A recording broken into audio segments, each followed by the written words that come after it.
Welcome to the latest episode of the Motorvait Supplier Showcase. I'm Neil Smith, CEO of Motorvait Automotive Consultancy, and in this series, I'm sitting down with the innovators behind the UK's most exciting automotive businesses, whether they're game-changing startups, industry disruptors, or established legends. We'll be diving into the latest digital and physical products currently shaping up the UK vehicle retail space. If it's making waves, we'll be covering it.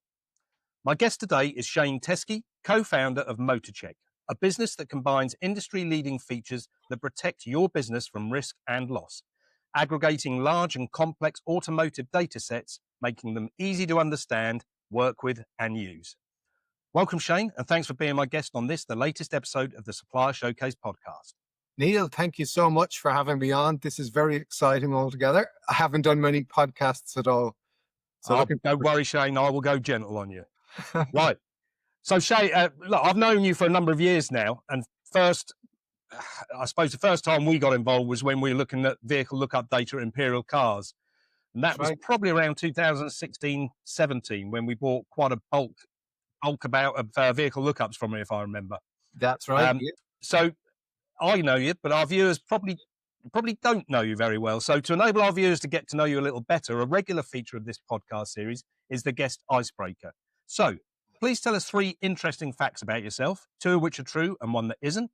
We'll then let the viewers dwell on this during the podcast, and I'll ask you to reveal which are true and which is false at the end. Okay, this was a toughie, Neil, when I was trying to come up with it. So, right, fact number 1, I have 3 beautiful daughters.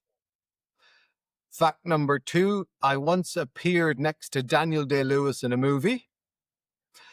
Fact number 3, I have 2 cousins in Australia who are one of the famous blues bands that carry our family name as well.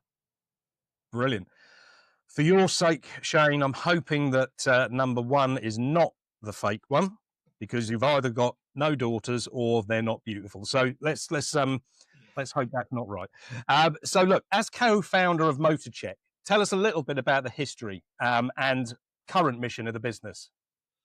Sure. So we're about 20 years old, Neil. We evolved out of an Irish business that we set up back in the Republic of Ireland 22 years ago.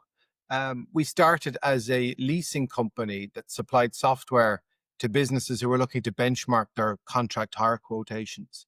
And we were breaking apart leasing deals from the purchase price of a car, the cheapest finance rate, the highest residual value, and wrapping it all up together. We didn't want to be a leasing company that was supplying cars. We wanted to be a data provider that would help people negotiate the best deal. What we found is actually we started supplying lots of cars because our quotes were so good. And we were employing lots of people, but the business wasn't going down the approach that we'd intended for it. So we pivoted, and staying true to our roots to be a data company, started acquiring other databases like the government database in the Republic of Ireland, collecting mileage information, crash damage, etc.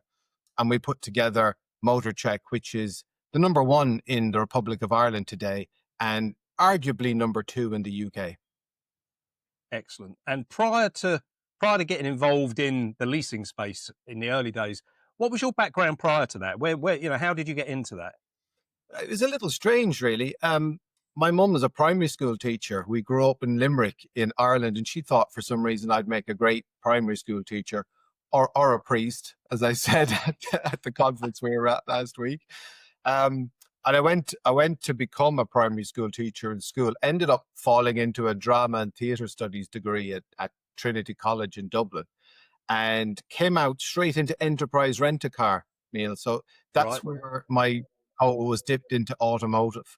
And one thing I'll say about enterprise, it was a fantastic grounding in business coming straight out of college. I mean, those guys were really, really good at teaching you some kind of management skills that I still refer to today. So hats off to enterprise for the 3 years I spent there.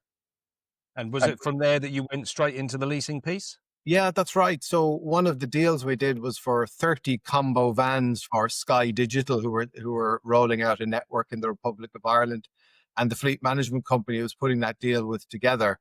I bumped into the owner of it in a sauna in one of the gyms in Dublin, and 30 minutes later he'd hired me as his sales manager. So I spent another 2.5 years there with those guys before we went out on our own and set up what was Benchmark Fleet Services at the time.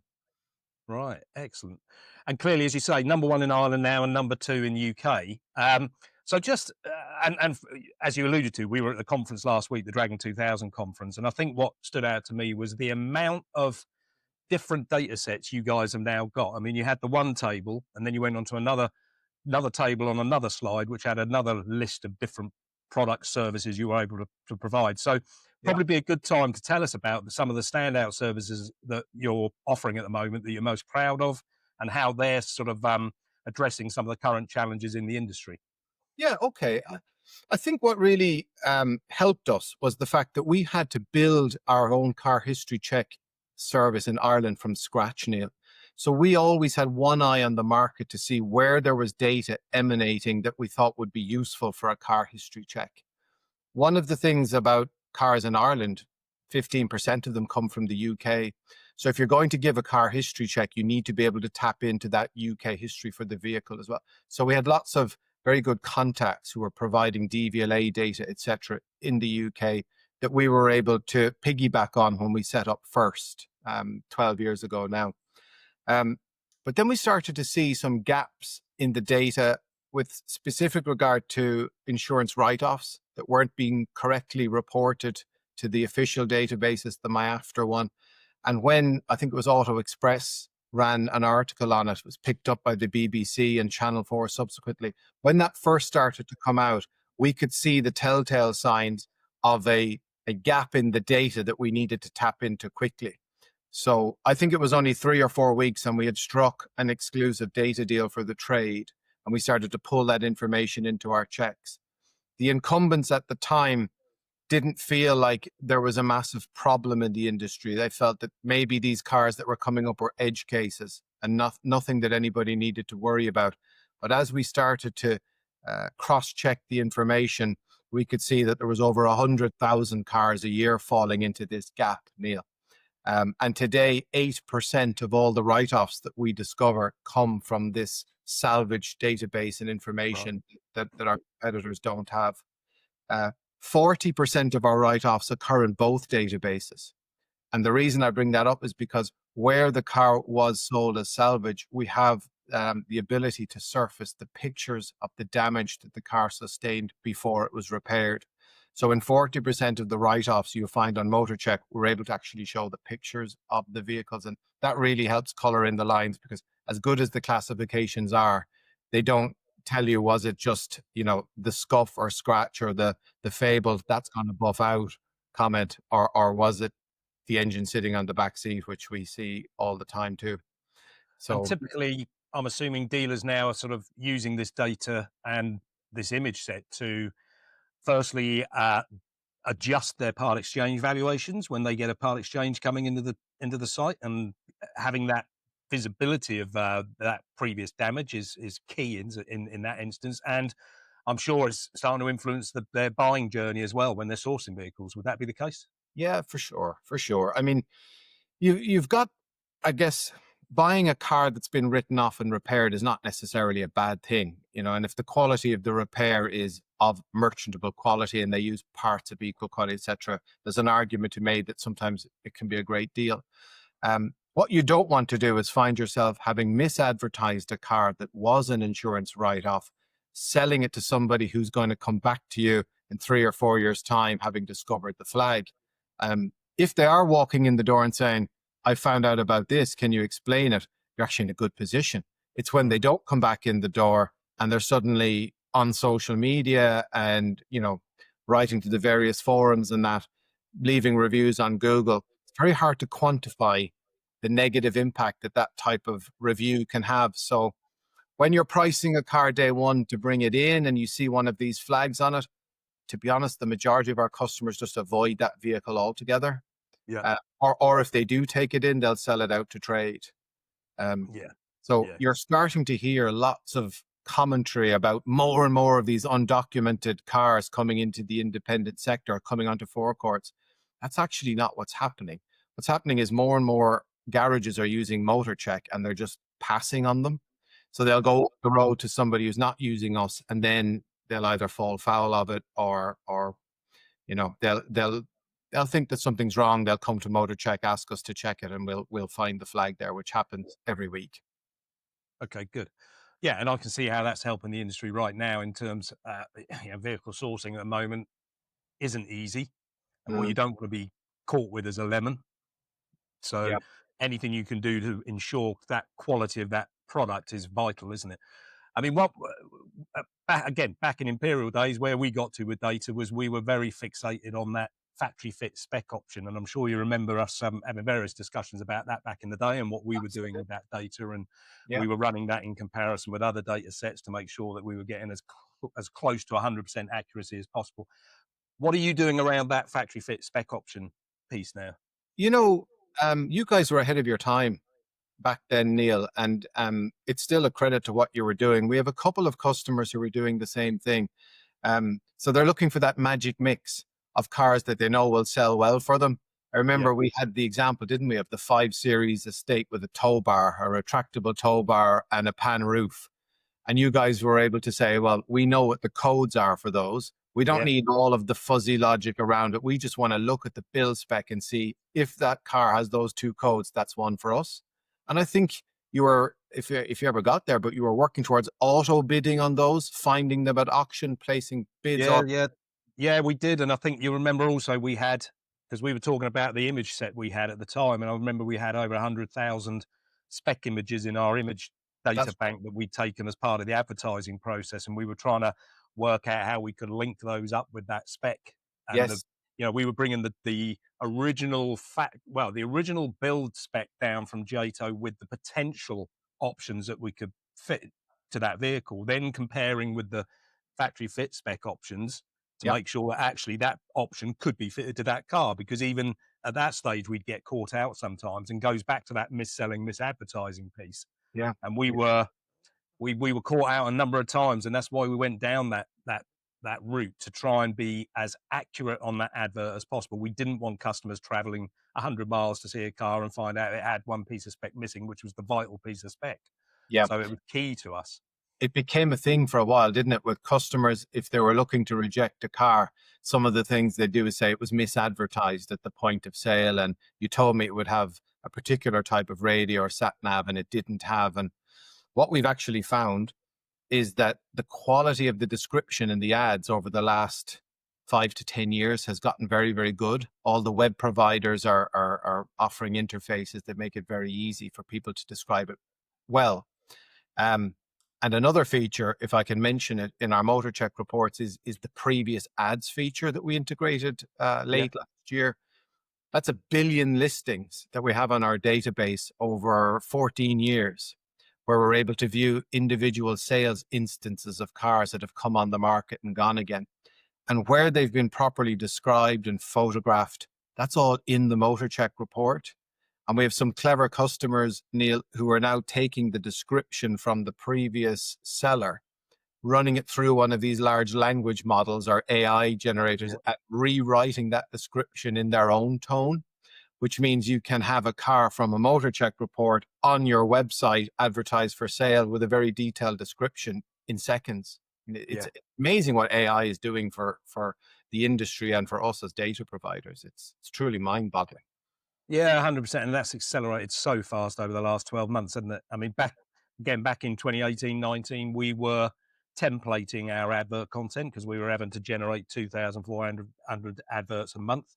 Yeah. So it wasn't machine learning, it wasn't AI, but we would be placing the items of factory fit spec that we knew were of value at the top of the advert, talking about the vehicle. So algorithmic, not AI, but Hmm. where we are now with the likes of Copilot and various other bits and pieces and Chat GPT, it is phenomenal what you can do if you get the prompt right. Get the prompt wrong, and it's all sorts of problems. But That's right. And some of these prompts, you can teach them to read all of the other content on your website, understand what your tone of voice is, who your audience is. And really, it's hard to distinguish the AI written stuff from humans. I remember putting it into ChatGPT in the early days, and everything was totally embellished. And it was, the car of your dreams that were yeah, written from 0 to 60 and such and such. And it was just too much. But now they've gotten much, much better at it. Yeah, I mean, we even so just before the end of our time, we started to experiment, and we were writing seasonal adverts, and we'd run our adverts through a large language model, and say rewrite this for Christmas. So Okay, you'd amazing. have a Yeah, Christmas advert talking about snow and how good the traction was and all this sort of stuff. So yeah. so yeah, the potential, well, not the potential now, what's happening is enormous, isn't it? So No. so look, what's alongside the current product set, which clearly is extensive, what plans have you got moving forward? Where are you looking to move into in terms of other data or? Yeah, absolutely. So again, one eye on the horizon and one trying to make the best of the platform that we have. We've popped in the X taxi information next to our X salvage. So we now have Yeah, 254 councils feeding information through to our checks. That's broadened out into police, military, learner driver cars. We're able to put some flags against that stuff. The previous ads was a nice addition, but we're getting excited around EV certification now as well, Neil. yeah, It's our first step into the connected car space. Um, we were just appointed UK resellers for a company called Avaloo. They're kind of global leaders in the space. A little clever box that you attach to any EV, and it will connect using the OBD reader or DOIP. It's the only one to go over the DOIP. Don't ask me what DOIP stands for. Connection to the car, something Internet Protocol, I'm sure. Um, and it will certify the quality of the EV battery to the extent that every individual cell is diagnosed over 3 minutes. And it shows a very, very robust certification. So we're building that into our checks too. So when you pull a MotorCheck report up, you'll be able to see how the battery was tested. Logistically, it's a small challenge for us. So some of our clients are the big platforms who buy cars B2C from customers who are offering them from sale. And they'd like these cars to be certified before they go on the auction platform so that they can achieve the highest possible price. But we've partnered with another business in the UK, a very influential insurance provider that have, listen to this, 6,500 photographers nationwide. right. If you have an accident in the UK, there's a photographer available within 10 miles of you. And Okay. they use an Uber style app to summons them to come and photograph the accident or the damaged car if needs be. We're tapping into that. We're equipping a portion of them with these Avaloo units so that they can actually visit you at home, Deliveroo style, certify the car. If needs be, they'll do the professional photo shoot with for you because that's what they do. They've got their digital Yeah, SLR cameras, etc. And within an hour or two, that car is up on the internal auction platform for the trade to bid on. Cert in hand, professional photos taken, and because, Neil, they're used to photographing damaged cars, they don't shy away from taking the pictures of the bumps and the scratches and the scuffed yeah, wheel, all that stuff, where if you were relying on a private individual to do it, they might not be as diligent. So that's an exciting one for us. That'll be rolling out over the next 3 months or so. yeah. Sounds brilliant. Yeah. Um, so I suppose just looking at the I suppose at the moment dealers are time poor, right? I'm dealing with dealers that are struggling with sourcing, trying to make sense of it, trying to buy the best cars they can. To onboard with MotorCheck, what is it? Is it an onerous task? I'm assuming not. I'm assuming it's quite simple to get engaged. Absolutely. It takes literally about a minute to register a free trade account on our website. When you log in first, if you've used an email address that's Yahoo or Gmail or something, and we can't immediately identify your domain as being a dealer, you'll be asked to provide some proof that you're in the trade, like a copy of your insurance cert or something. Um, when we know you're in the trade, there's free credit added to your account so you can take us for a test drive. After that, you just decide, do you want to keep topping up with a credit card or avail of one of our monthly plans? Um, Immediately, if you've used your mobile number when you're signing up on the site, you don't even have to touch MotorCheck if you want to start running some car history checks. We have an integration with WhatsApp. It's the first of its kind in Ireland and the UK, and you simply WhatsApp a registration number to us at MotorCheck, and it will send you back the results of the check as a message, Neil, Yeah, with a button underneath that if you click will bring up the full report. You don't have to log in anywhere. And what people really like about that is they can share that report with anybody. So if you're out and about and you want to pull the provenance data or even get a view on the valuation, we've 4 valuation providers built into the check. It just, you mentioned it earlier, time poor. It's Yeah. removing these steps so that you can get to a deal as quickly as possible on the car. You know, it's not written off. It wasn't a taxi, no salvage flags. Because that stuff can, when it pops up later, means you can't buy the car, right? And you've wasted so much Yeah. time. Yeah. So, Well, worse still, you've bought it and you can't sell it. yeah. That's the Yeah. problem, isn't it? And look, I think convenience is key these days. I say, dealers are often running around like headless chickens. So anything that makes that more convenient and gives them an easy route to getting that data is fantastic. The So other look, thing, yeah, so, carry on. sorry to cut across you. That's all right. To say your convenience is absolutely the thing. And we get asked about integrations all the time. Yeah. So that's taken some time, but we are on Gemini, Dragon, a lot of the web providers. We've built our own Chrome plugin so that you can access it on Chrome and it will turn any registration number in an application into a clickable link to open a window and give you the MotorCheck report. But what I will say, if anybody from Keyloop is watching, Neil, we're getting more and more requests from Keyloop customers to get us in there on Drive. And you know what? I'm banging my head off the wall. So, Oh, well, I've got a couple of contacts there. I'm not certain about how much reach I get with the podcast, but we'll see what we can do on that one, Shane. See if we can get Cameron's some probably watching. engagement. Cameron, if you're watching, we need to get this integration done. Brilliant. What a way to use the podcast. I love it. Yeah. Excellent. Look, we're nearing the end of the podcast. Time flies when you're having fun, Shane. We're at 22 minutes now. So in conclusion, MotorCheck understands automotive data and the motor trade intimately. Everyone who works at MotorCheck is not only highly experienced in either the motor trade or the technologies they use to deliver their data, but they also share a passion for all things motor related. Shane, I've really enjoyed our chat today, and thank you for taking the time to take us through the services that MotorCheck offers. Before I let you go, however, we need to clear up the icebreaker question for our viewers. So, which of the three interesting facts was in fact false? It was the first one, Neil. You're right. I only have two daughters.